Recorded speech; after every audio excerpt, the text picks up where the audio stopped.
Okay, this is my response to the case study on parental apathy. My name is Danny Chamberlain. First, the first part of the case study, what do I know?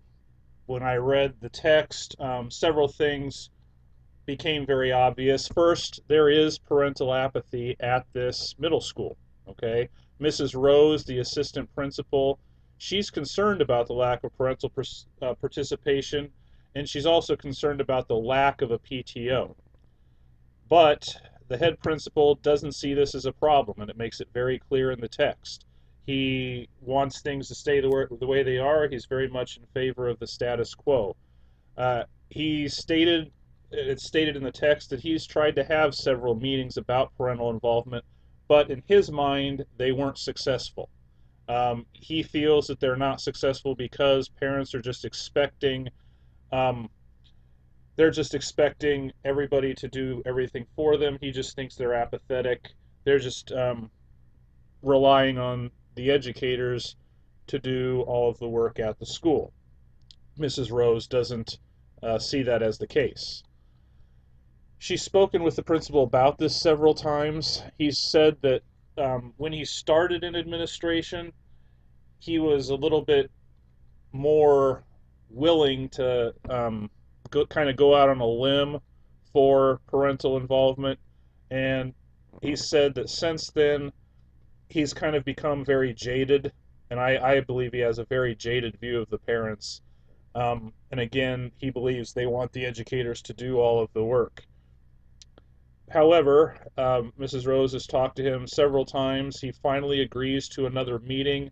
A notice was sent out to the parents, very vague and open-ended, in my opinion.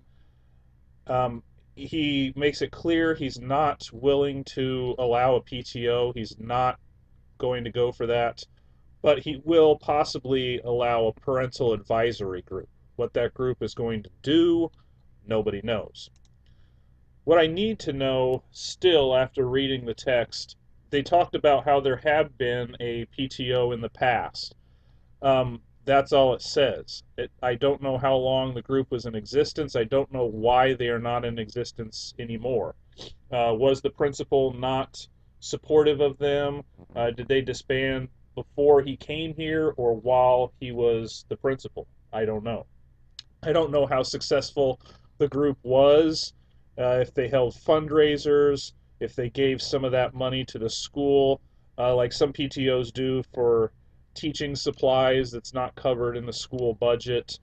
Did they hold special events, or were they working together with the school supporting special events, for instance, dances, since this is a middle school?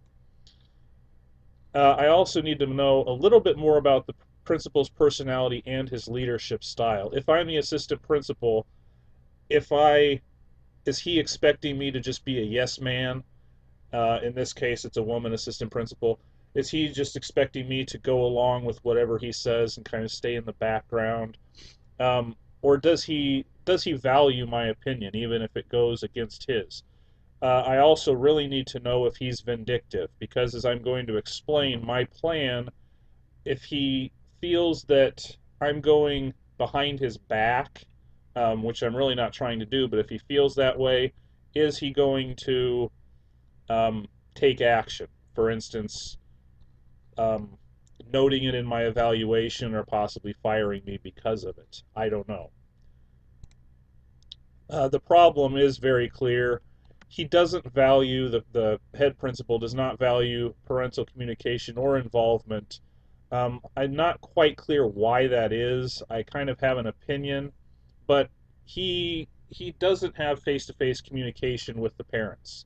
He feels that distributing a couple of surveys and talking to a few parents on the telephone is good enough, and that gives him a sense of what's going on in the community.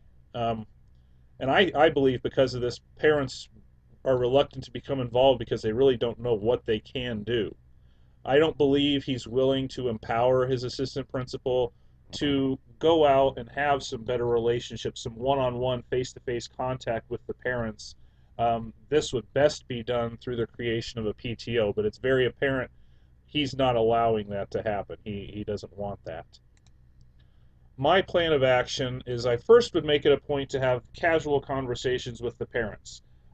If they're in the school, I can just kind of talk to them, maybe introduce myself. They may not know exactly who I am because it's only I've only been there 4 months. This is my first administrative job. Um, but parents don't come into a middle school nearly as much as they would in an elementary school. They may pick up their kids in the car, but they're not going to get out of the car. Um, but parent-teacher conference time, they're going to be in the school. So I would make it a point to just come up and um, have just a casual conversation. And through this, I would try to gauge their level of interest in maybe forming a booster club, which is my main plan of action. Instead of forming a PTO, um, I would like to form a booster club similar to what you see at a lot of high schools, where it's a parents group. They're going to be supporting mostly extracurricular activities, however, not just sports, because sports is not the only extracurricular activity available in middle school. For instance, the band, um, thinking of like choir, any Students Against Drunk Driving, some of those groups, supporting them through fundraisers and just becoming involved in the school. I want to gauge their level of interest in that, and I think I, I'm hoping a lot of parents would be open to that.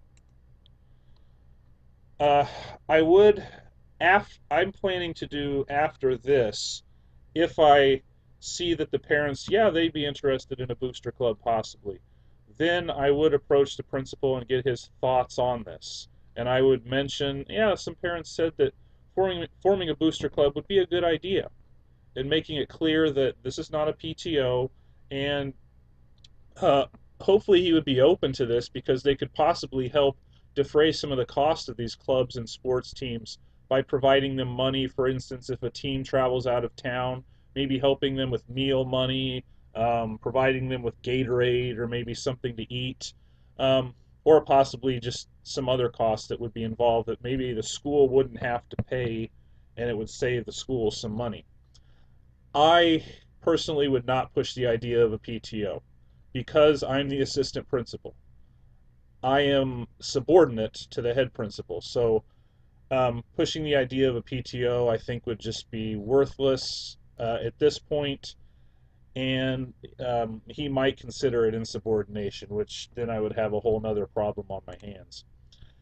The idea of having parents volunteer to help work in the lunchroom, which is one of the things the principal had proposed in the past, I really disagree with this in a middle school because middle school students do not want their parents in school. They're just getting their independence. They don't want parents in school. I know I didn't when I was in middle school and especially high school. In elementary school, it's different. They welcome their parents being in school, but not in a middle school. Um, I would approach the parents with the attitude of of how can they support the school, but not having to come in and volunteer during the school day. Because, I mean, obviously a lot of parents work. I'm not viewing this as the only way that they can help, is just coming in and volunteering to help in the cafeteria, which I don't really know what the principal was expecting them to do when they came in and volunteered. Um, so resolving the issue, uh, it's very clear the school and the students need parental involvement. Um, I have a different view on what kind of parental involvement from the current principal, but he's very set in his ways. So in some ways, my hands are tied. Not totally, but there are some things I just don't feel I can do. When coming up with a plan of action, I considered my options. First, obviously, I could do nothing. This would keep the principal happy, but the situation is still there. You need parental involvement of some kind. It just helps out the school, and it helps out with having something like a booster club would help out with school spirit because they could hold a lot of events like fundraisers, meals before games, and things like that. Um, but I really have to be careful in how I go about this. Uh, I I really have to try to appease the principal, um, while at the same time trying to push my own agenda of having a booster club. I have to be open with him. If he feels like I'm going behind his back, he's not going to like that. Me just being 4 months into the job, probably not going to last until next year.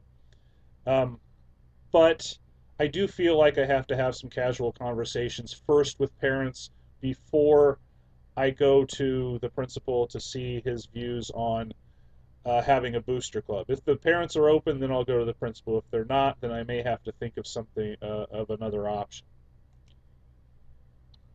Uh, I did think of a parent. I thought, well, I can't do a PTO. I don't want a parental advisory group. I don't feel that that's going to be worthwhile. So I thought of what other parent organization in a middle school or high school could there be. I came up with a booster club. It would have fundraising power. The parents could show their support for the school. Um, it would only be for extracurricular activities, but in middle school, a lot of kids participate in those activities. Um, and hopefully, this would demonstrate to the principal that parents will be supportive, but they're not going to be challenging his authority and coming in and just being critical of him. I think that may be one of his worries of why he doesn't want to have a PTO. So that's why I concluded the booster club would be the best option. Hopefully, he'll see that parents aren't apathetic at all. It's just he was going about it a different way. So what was I thinking and valuing? I was valuing that perception is very important when talking about parents in a school. If they perceive that they're not welcome in the school by the administration or the teachers, they're not going to come in and want to help. If they think their input isn't valued, they're not going to give it, and vice versa. If they think it is valued, then they're going to be pretty open-minded, I believe. I also believe the principal always wanted to have meetings, formal meetings with the parents. I don't think this is the best way to go about it. I think just casual conversations would be better. I think that's why the attendance for the meetings he has aren't aren't well attended, because he's too open-ended about what the meeting is going to be. He's got to be more specific. And again, I chose the Booster Club because it's allowed to form and is successful. It can really promote school spirit, which makes going to school fun, I believe, especially in middle school. And it can support some of these extracurricular activities and possibly help out with dances. Not just chaperoning, but maybe helping purchase some of the decorations and the refreshments and things like that. Some of the unresolved issues. I don't know if the principal will allow the booster club. I don't know by doing this if my relationship will change with him. I don't know if the parents will be open to the idea of a booster club. I'm hoping they are, and I think they will be, but I don't know. And once it forms, I don't know if the principal will be supportive of it or if he will just try to push them away and he'll just view it as a nuisance. I don't know that. Now, the ISLIC standard 4, how did I promote the success of all students? Having better parental involvement. It helps teachers and administrators have an advocate on their side in the home. The parents are supportive of the school. And collaborating with the community members, um, I would talk casually with the parents, collaborating with them to gauge their interest before bringing the proposal to the principal. So that's how I would collaborate with community members. Mobilizing community resources. The parents have a valuable resource. They all pretty much know each other. I'm assuming this is like the town I'm in. Parents, most of them talk, most of them get along, so they kind of have a community of their own. Plus, they can give their time, and it can be very valuable for the Booster Club fundraising. So I'm hoping that um, my plan of action will go through, the Booster Club will be successful. This concludes my case study evaluation. Thank you for listening.